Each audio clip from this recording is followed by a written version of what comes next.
pyramides. Jusqu'à maintenant, la science actuelle n'a pas pu découvrir le secret de la construction des pyramides. C'est une architecture très complexe et qui nécessite beaucoup de sciences dans les mathématiques et autres sciences. Et aussi le secret des momifications qui nécessitent des connaissances de médecine, en tout cas de biologie. Donc, et en quoi Yusuf alayhi salam fut-il un intellectuel? Parce que quand il est arrivé en Égypte, il a été acheté par un ministre. Et ce ministre l'a acheté quand il a présenté à sa femme et lui a dit وَقَالَ الَّذِي اشْتَرَاهُ مِنْ مِصْرَ لِامْرَأَتِهِ أَكْرِمِي مَثْوَاهُ عَسَىٰ أَنْ يَنْفَعَنَا أَوْ نَتَّخِذَهُ وَلَدًا. Il lui a dit sois bonne envers lui, peut-être qu'il nous sera utile ou qu'on le prendra comme enfant.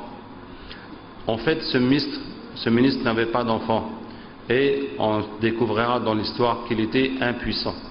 Parce que après, quand Yusuf alayhi salam a épousé sa femme, il a trouvé qu'elle était vierge.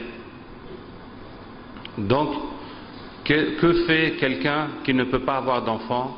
Petit à petit, il va chercher à adopter un enfant. Et c'est pour ça qu'il tournait dans le marché aux esclaves, se demandant s'il pouvait trouver un enfant qui va répondre à ses attentes, à ses espérances. Et quand il a vu Yusuf alayhi salam, il a pensé que voici peut-être l'enfant dont j'ai besoin, que je cherche. Et là-dessus, le prophète sallallahu alayhi wa sallam dit Ashaddu an-nasi farasatan sahibu Yusuf. L'homme qui a la plus grande clairvoyance, c'est l'homme qui a acheté Yusuf alayhi salam. Puisque en voyant cet enfant au marché des esclaves, il a compris que c'est un enfant exceptionnel et qu'il ferait un excellent fils. Et pour cela, quand il a présenté à sa femme, il lui a dit attention, ce n'est pas un esclave ordinaire. Il n'est pas ici pour faire le ménage. Nous allons bien nous occuper de lui, peut-être qu'il nous sera utile, qu'il nous servira, et si mon intuition s'avère correcte, on va l'adopter et je vais en faire mon héritier. Vous voyez, c'est ce que cet homme a dit le premier jour.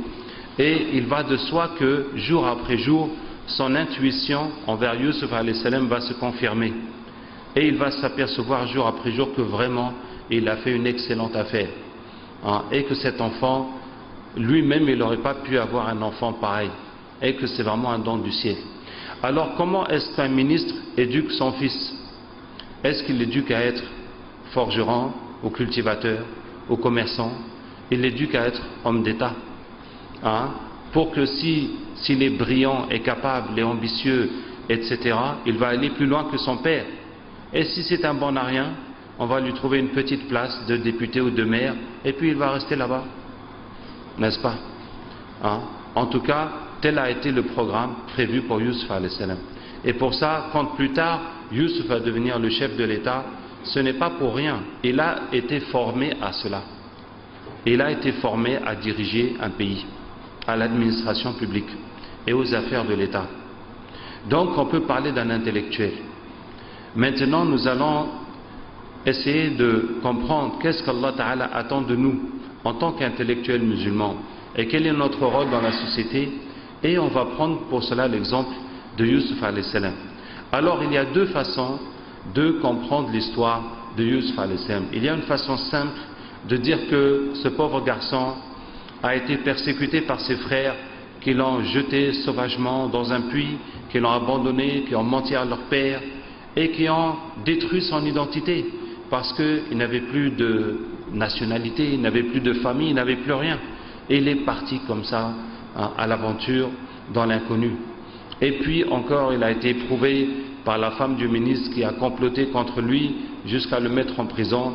Mais à la fin, Allah Ta'ala l'a élevé et Allah lui a donné ses grâces, et voilà même qu'il est devenu roi. Donc tout finit bien, qui finit bien.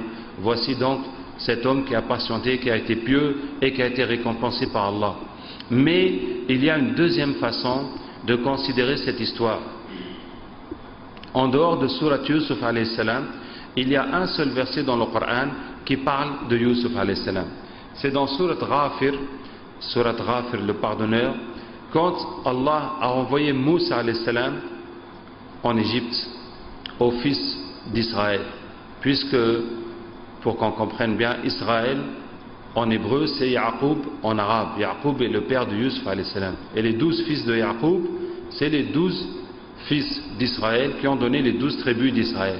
Donc à la fin de l'histoire de Yusuf alayhi salam, toute la famille est venue depuis la Palestine jusqu'en Égypte. Et c'est là que les fils d'Israël se sont installés en Égypte. Mais quelques générations plus tard, ils sont devenus des esclaves. Et ils étaient persécutés par les pharaons. Et c'est là que Moussa alayhi salam a été envoyé pour les tirer de l'esclavage et les ramener en Palestine. Et donc quand Moussa alayhi salam est venu prêcher les fils d'Israël et aussi prêcher Pharaon de croire en Allah et aussi de libérer les fils d'Israël, il y a eu un homme parmi les gens de Pharaon qui a cru en Moussa alayhi salam. Donc ces deux ethnies différentes, les fils d'Israël qui sont venus de Palestine, passer un temps en Égypte, quelques générations, après ils ont quitté pour retourner en Palestine, et les autochtones du pays, qui sont notamment les gens de Pharaon. Et quelqu'un de la famille de Pharaon a cru, et puis il est venu défendre Moussa alayhi salam devant les gens de Pharaon, et il leur a dit dans son discours, وَلَقَدْ جَاءَكُمْ يُوسُفُ مِنْ قَبْلُ بِالْبَيِّنَاتِ. Il leur a dit, Youssouf, depuis avant, vous amenez les preuves. Donc, il leur a dit que cette fois que Moussa vient vous prêcher, on connaît déjà ça. Il y a Youssouf qui est venu depuis avant et il nous a prêché. Mais vous n'avez cessé de douter de son message jusqu'à ce qu'il est mort. Vous avez dit que Allah n'enverra pas de prophète après lui. Ça veut dire que Yusuf alayhi salam est mort après que toute l'Égypte a cru en Allah et en son prophète. Et voilà comment on va regarder cette histoire. Que cet homme, Yusuf alayhi salam, a été à lui tout seul, par la grâce d'Allah Ta'ala, la cause de la guidée de tout ce peuple, de tout ce pays.